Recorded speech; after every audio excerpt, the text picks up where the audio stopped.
Alex अपनी पढ़ाई पूरी करने शहर गया हुआ था। आज एलेक्स पढ़ाई पूरी करके अपने घर आ गया है। एलेक्स के पिताजी खेती किया करते हैं। अब एलेक्स के घर आ जाने के बाद वो अपने पिताजी के कामों में मदद करने को बोलता है। पिताजी, मैं आपके साथ खेत में जाना चाहता हूँ। पर किस लिए बेटा? वो इसलिए पिताजी, मैं आपके साथ खेतों के कामों में मदद कराना चाहता हूँ। यह सुनकर एलेक्स के पिताजी हाँ कर देते हैं। अगले दिन से एलेक्स अपने पिताजी के साथ खेतों के कामों में मदद करने लगता है। शाम को खेतों का काम खत्म करके एलेक्स और उसके पिताजी घर की ओर आ रहे थे। तभी अचानक एलेक्स का थैला नीचे से फट जाता है और उसके अंदर रखे सारे फल बाहर निकलते हैं। एलेक्स उन फलों को उठाने लगता है और वो दोनों घर आ जाते हैं। अब एलेक्स अपने पिताजी के पास आता है और बोलता है, पिताजी, मेरा थैला ज्यादा फट गया है। आप इसको दर्जी के पास ले जाकर सिलवा दीजिए। ठीक है बेटा, आज शाम को दर्जी के पास चला जाता हूँ। एलेक्स के पिताजी थैला उठाकर दर्जी के पास चले जाते हैं और दर्जी के पास पहुंच जाते हैं। भाई साहब, ये थैले को मुझे ठीक कराना है। हाँ भाई साहब, ठीक हो जाएगा। आप कल शाम को लेने आ जाना। ठीक है, मैं कल आता हूँ।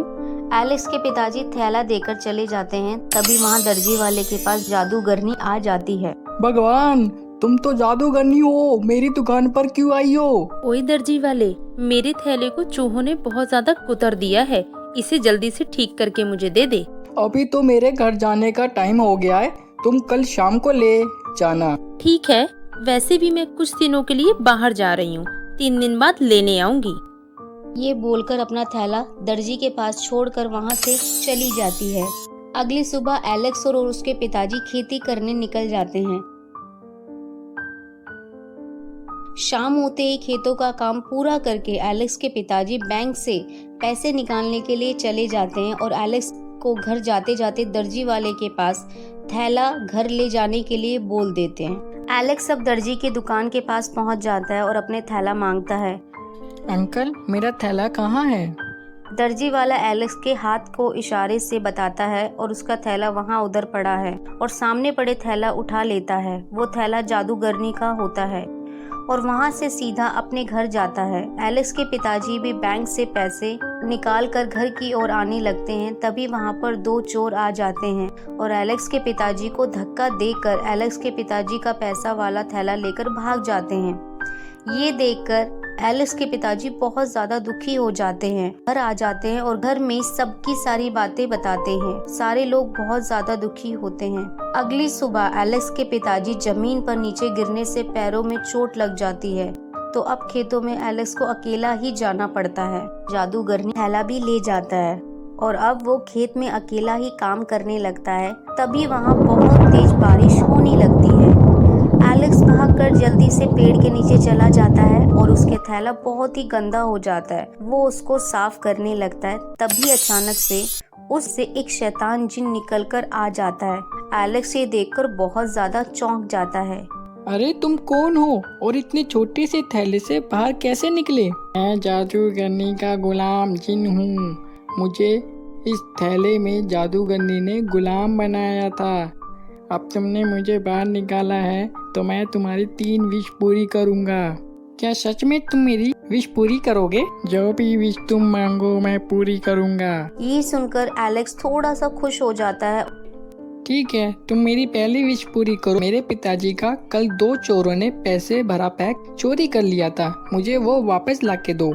हुक्म दे आका। इतना बोलकर जिन वहाँ से चला जाता है और सीधा उन 2 चोरों के पास पहुँच जाता है जिन्होंने एलेक्स के पिताजी का बैग चुराया था और वापस सारे पैसे ले लेता है और एलेक्स के पास पहुँच जाता है। अपने पिताजी के चोरी हुए पैसे को वापस देखकर एलेक्स बहुत खुश होने लगता है। अब वो घर में पिताजी को वो पैसे वाला बैग दे देता है। जिन और एलेक्स की दोस्ती हो जाती है। अब एलेक्स जिन से अपने पिताजी को ठीक करने को कहता है क्योंकि उनके पैरों में चोट लगी होती है। जिन मैजिक करता है और ठीक कर देता है। ये देखकर एलेक्स बहुत ज्यादा खुश होता है। अब एलेक्स के पिताजी खेतों में जाने लगते हैं। 3 दिन बाद जादूगरनी भी दर्जी के पास आ जाती है और अपना जादुई थैला मांगने लगती है। दर्जी के पास जादूगरनी का थैला नहीं होता है। जादूगरनी गुस्सा हो जाती है। तभी वो दर्जी वाला जादूगरनी को बताता है तुम्हारा थैला एलेक्स ले गया है। जादूगरनी गुस्से में एलेक्स के घर जाती है। एलेक्स घर में नहीं होता है और एलेक्स के परिवार को अपने साथ ले जाती है। वो जब घर आता है तो उसको पता चलता है कि उसके परिवार को जादूगरनी उठाकर ले गई है। एलेक्स जिन की मदद से जादूगरनी के पास पहुंच जाता है और जादूगरनी से बोलता है, मेरे परिवार को छोड़ दो जादूगरनी। पहले मेरा थैला मुझको वापस दो, मुझे मेरा जिन वापस चाहिए। एलेक्स जादूगरनी का थैला वापस दे देता है और जादूगरनी एलेक्स के परिवार को छोड़ देती है। पर ये देखकर एलेक्स बहुत ज्यादा दुखी होता है, जिन दोबारा उसका गुलाम बन जाएगा। तभी एलेक्स को याद आता है कि उसकी अभी लास्ट विश बची हुई है, तो वो जिन से बोलता है, रुको जिन, अभी मेरी लास्ट विश बची है। हुक्म करो मेरे आका। मेरी लास्ट विश ये है कि तुम अब किसी के भी गुलाम नहीं हो, तुम अब आजाद हो जिन। जिन एलेक्स की विश पूरी कर देता है और आजाद हो जाता है। जादूगरनी बहुत गुस्से में आ जाती है और एलेक्स के ऊपर हमला करने लगती है। तभी जिन एलेक्स को बचा लेता है और जादूगरनी को हमेशा के लिए गायब कर देता है। जिन एलेक्स को शुक्रिया कहता है और वहाँ से हमेशा के लिए चला जाता है अपनी दुनिया में। तो बच्चों, देखा आपने कैसे एलेक्स ने अपनी समझदारी से परिवार को भी बचाया और जिन को भी आजाद कर दिया। तो कैसी लगी आपको आज की हमारी ये कहानी? अच्छी लगी हो तो वीडियो को लाइक करें। मिलते हैं हम आपको बच्चों एक और रोचक कहानी के साथ। अपना ध्यान रखें। Bye bye.